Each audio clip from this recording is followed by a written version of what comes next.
कंचनपुर नगर में एक बुढ़िया रहती थी। उस बुढ़िया के 7 बेटे थे। सभी का विवाह हो चुका था।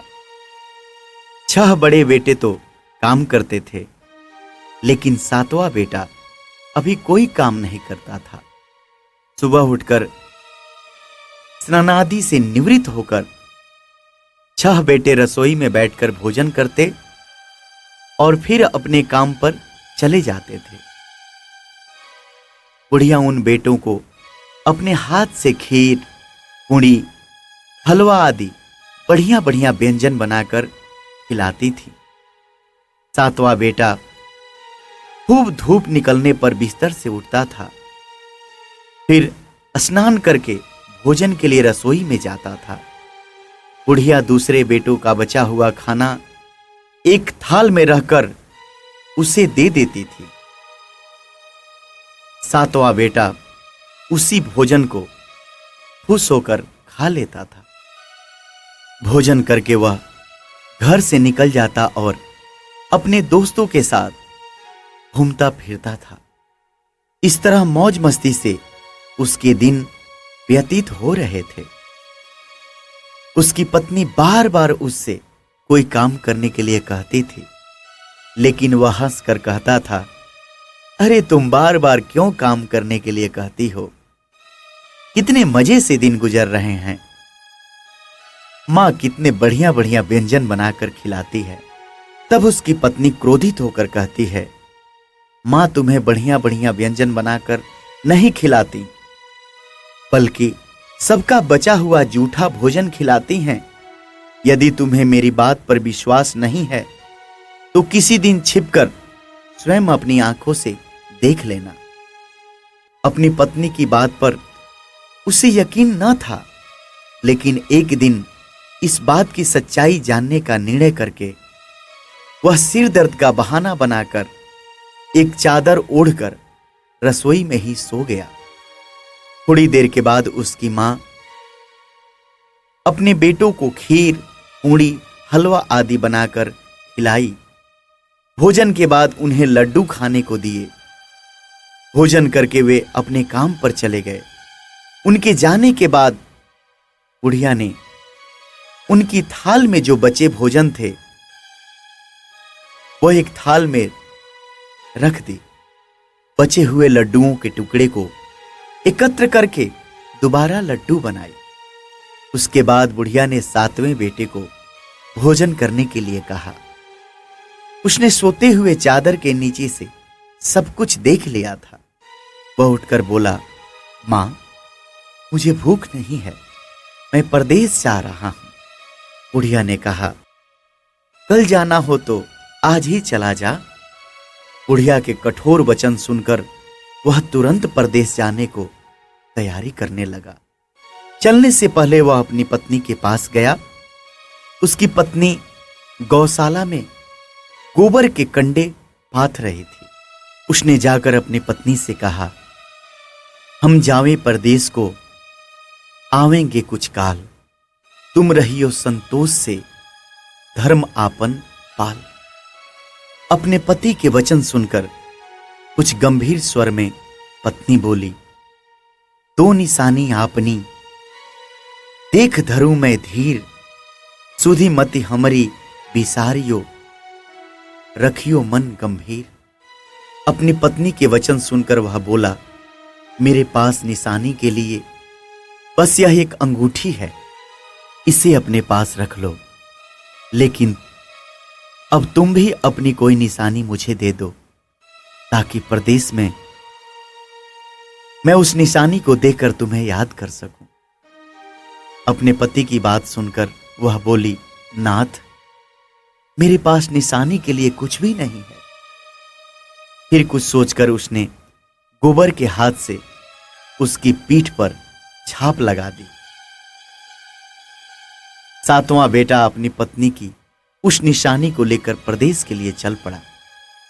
कई दिनों की लंबी यात्रा करके वह एक सुंदर व विशाल नगर में पहुंचा।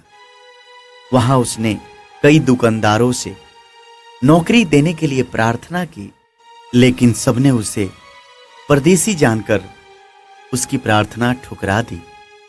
निराश होकर अंत में वह एक सेठ की दुकान पर पहुंचा। उसने सेठ से भी नौकरी देने की प्रार्थना की। सेठ को एक नौकर की जरूरत थी। उस सेठ ने तुरंत उसे नौकरी पर रख लिया।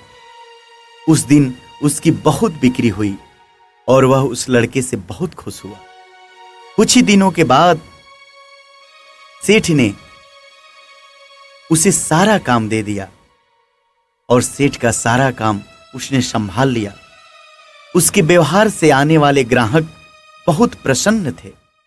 सेठ का व्यवसाय तेजी से चलने लगा। उसने उसकी मेहनत और ईमानदारी देखकर उसे अपना हिस्सेदार बना लिया।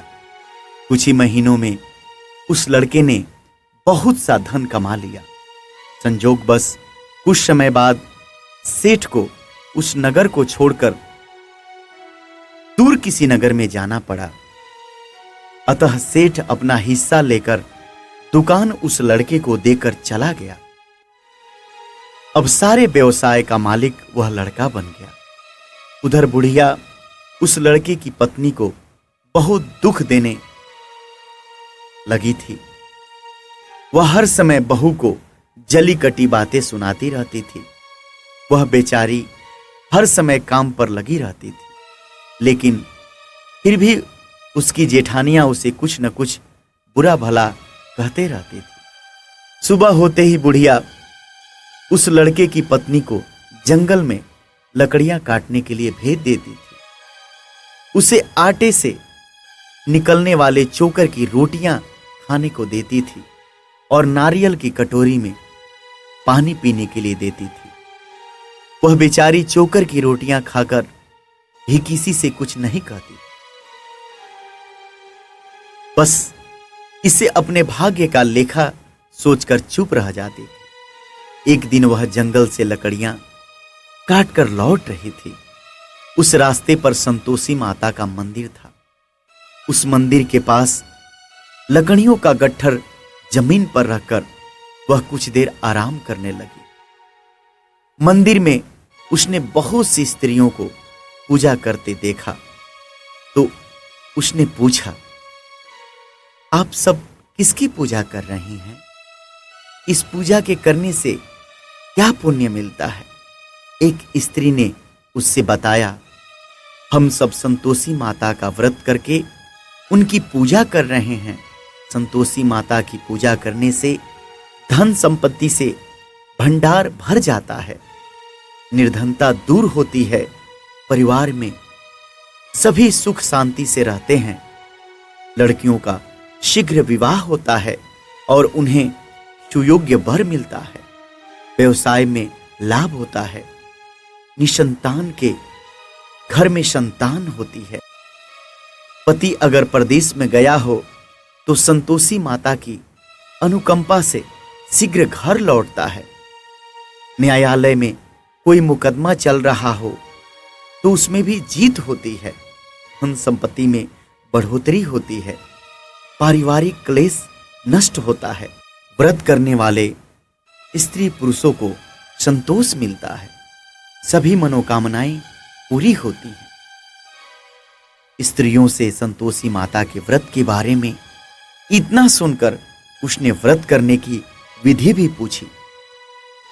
तब एक बूढ़ी स्त्री ने उससे बताया, संतोषी माता का व्रत करके गुड़ और चने का प्रसाद बांटकर स्वयं भी प्रसाद ग्रहण करना कभी नहीं भूलना। संतोषी माता गुड़ और चने से की गई पूजा से प्रसन्न होती हैं। संतोषी माता का व्रत शुक्रवार को ही किया जाता है। शुक्रवार को सूर्योदय से पहले तो उठकर स्नान आदि से निर्वृत्त होकर संतोषी माता के मंदिर में जाकर पूजा करके व्रत कथा सुननी चाहिए। मंदिर में न जा सको तो घर के किसी कमरे में संतोषी माता की मूर्ति या चित्र रखकर छोटा सा मंदिर बनाकर पूजा करनी चाहिए। व्रत करने वाले व्यक्ति को उस दिन कोई भी खट्टी चीज या खट्टा फल नहीं खाना चाहिए। घर में किसी को खट्टी चीज नहीं खानी चाहिए। संतोषी माता के व्रत के बारे में सभी बातें पूछकर सातवें बेटे की बहू ने मन में निश्चय किया, आज सारी लकड़ियां बेचकर गुड़ और चने खरीदकर आने वाले शुक्रवार को संतोषी माता की पूजा अवश्य करूंगी। उसी दिन उसने लकड़ियां बेचकर गुड़ और चने खरीदे। शुक्रवार को सूर्योदय से पहले उठकर उसने स्नान आदि किया, फिर एक कलश में स्वच्छ व ताजा जल भरकर चने और गुड़ के साथ जंगल की ओर चल पड़ी। रास्ते में संतोषी माता के मंदिर में जाकर उसने संतोषी माता की विधिवत पूजा की और व्रत कथा सुनी। फिर संतोषी माता के चरणों में सिर रखकर प्रार्थना की, हे माता, मेरे कष्ट दूर करो, मैं हमेशा तुम्हारी पूजा करूंगी। मेरा पति परदेश से सकुशल लौट आए। संतोषी माता का स्मरण करते हुए उसने आसपास वालों को गुड़ और चने का प्रसाद बांटकर थोड़ा सा प्रसाद स्वयं भी ग्रहण किया। इस प्रकार सातवें बेटे की बहू ने हर शुक्रवार को संतोषी माता का विधिवत व्रत करना प्रारंभ कर दिया। दूसरे शुक्रवार को उसने व्रत किया तो उसके पति का पत्र आ गया। तीसरे शुक्रवार को पति का भेजा हुआ रुपया आ गया। इस पर घर के लोग उससे ईर्ष्या करने लगे। जेठानियां ताने देने लगी, अरे अब तो पति के पत्र आने लगे, रुपया भी आने लगा। घर के बच्चे भी बार बार कहने लगे, अब तो चाची के पास रुपया आने लगा है, अब तो वह किसी से सीधे मुंह बात भी नहीं करेगी। वह बेचारी सबके ताने सुनकर चुप रह जाती थी। वह हर शुक्रवार को संतोषी माता के मंदिर में व्रत करने और कथा सुनने के बाद उनके चरणों में सिर रखकर प्रार्थना करती थी, हे माता, मैंने आपसे धन नहीं मांगा था, मैंने तो अपने पति के सकुशल लौटने की प्रार्थना की थी। एक दिन उसकी प्रार्थना सुनकर संतोषी माता ने प्रसन्न होकर कहा, जा बेटी, तेरी मनोकामना पूरी होगी, तेरा पति शीघ्र ही घर लौटेगा। वह बेचारी संतोषी माता के वचन सुनकर खुशी खुशी घर लौटी। उधर सातवां बेटा दुकानदारी में इतना व्यस्त हो चुका था कि उसे पत्नी और घर का कोई स्मरण ही नहीं रहा था। दुकान के काम से उसे फुर्सत ही नहीं मिलती थी। संतोषी माता उस बेटे की इतनी व्यस्तता देखकर बहुत परेशान हुई।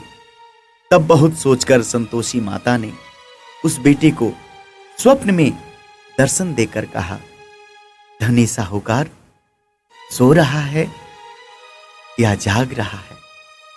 वह बोला, हे माता, मैं जाग नहीं रहा और सो भी नहीं रहा, आप मेरे लिए आज्ञा करें।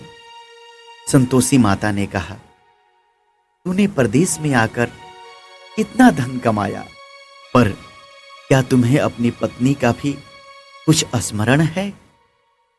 उसने कहा, हे माता, मुझे अपनी पत्नी का तो स्मरण है, लेकिन इस दुकान से ही कहीं जाने का मुझे अवकाश ही नहीं मिलता। अब देखो ना, सारा रुपया व्यवसाय में ही लगा हुआ है। हाँ भक्तजनों, मां से जो मांगता है मां उसे पूर्ण करती।